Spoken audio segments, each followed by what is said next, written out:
Chapter 5. For your own good.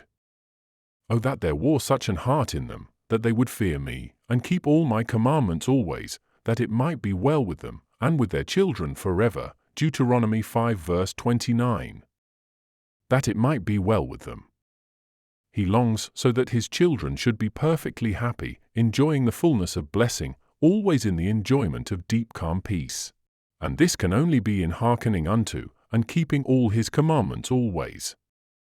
Our great wise loving King made his commandments solely with a view to the blessing of his people, and it grieves him deeply when we do not keep them, not because they are his royal mandates we have refused to obey, though that might be enough to grieve him, but because he knows what trouble the not keeping them will inevitably bring upon us.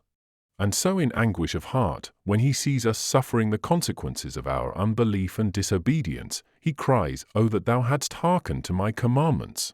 Then had thy peace been as a river, and thy righteousness as the waves of the sea." Isaiah 48 verse 18. This thing commanded I them, saying, Obey my voice, and I will be your God, and ye shall be my people, and walk ye in all the ways that I have commanded you, that it may be well unto you. Jeremiah 7 verse 23. As a king he might have issued his commandments without giving a reason for them, but the Father's heart cannot suppress the reason. For times running he reiterates, that it might be well with thee. Deuteronomy 5:29, 5:33, 6:3, and 6:18. And yet incentive and warning alike fail to make us obedient. We know that all things work together for good to them that love God. Oh, if we would only believe that he is always doing all he can for our good. How can it be otherwise, seeing that he who loves us with his whole heart is almighty and all-wise too? Yet how apt we are, when he sends something that is contrary to our will and desire, to consider it a cross. We accept it, it is true, but do his will sadly and resignedly as though it were a punishment, instead of believing it to be, what he means it for, a blessing. Did we really believe that all he bids us do and suffer is for our good, that it might be well with us, sent on purpose by him who is ever thinking upon us and working with the sole view of consummating our greatest possible happiness, how differently should we set about doing what are now to us disagreeable tasks? We should do away forever then with all disappointment. His loving heart can keep back nothing that is good from us. No good thing will he withhold from them that walk uprightly. Psalm 84 verse 11. I will make an everlasting covenant with them, that I will not turn away from them to do them good. Yea, I will rejoice over them to do them good with my whole heart, and with my whole soul. Jeremiah 32 verses 40 and 41. Perhaps he has withheld from you something which you think, nay are sure, would have been good for you, and you have felt almost a grudge against him because he would not let you have it. I think the only way in which we can regain peace after doubting thus whether he really loves us as much as he says he does, is to determine to walk by faith and not by sight, to be resolute in turning away from our thoughts of what is good for us, and just believing, against every evidence of sight and sense, that since he has withheld it, it was not a good thing. Joy and peace, and vindication of his wise love, will very soon fill our heart, even though perhaps we may not understand the end of the Lord in his dealings with us. Sometimes even in this life we are permitted to see it, and our heart's paean rises, he hath done all things well, but more often what I do thou knowest not now, but thou shalt know hereafter.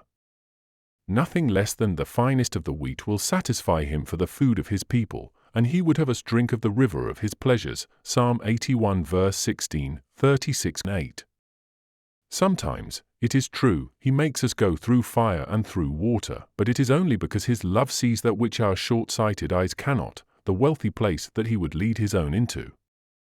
The 43rd of Isaiah, in which he forewarns his people of fire and water, assuring them at the same time of his presence with them in each, is especially rich in terms of endearment and promises of what wonders he will perform for his own redemption, identity of name, and possession, testifying of the very closest and dearest relationship and bond of union between him and his people.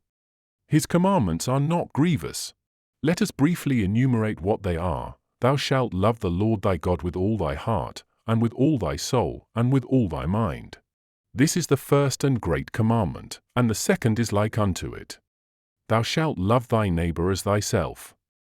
On these two commandments hang all the law and the prophets. His commandment is life everlasting. This is his commandment, that we should believe on the name of his Son Jesus Christ, and love one another as he gave us commandment. And he that keepeth his commandment dwelleth in him, and he in him. A new commandment I give unto you, that ye love one another, as I have loved you, that ye also love one another.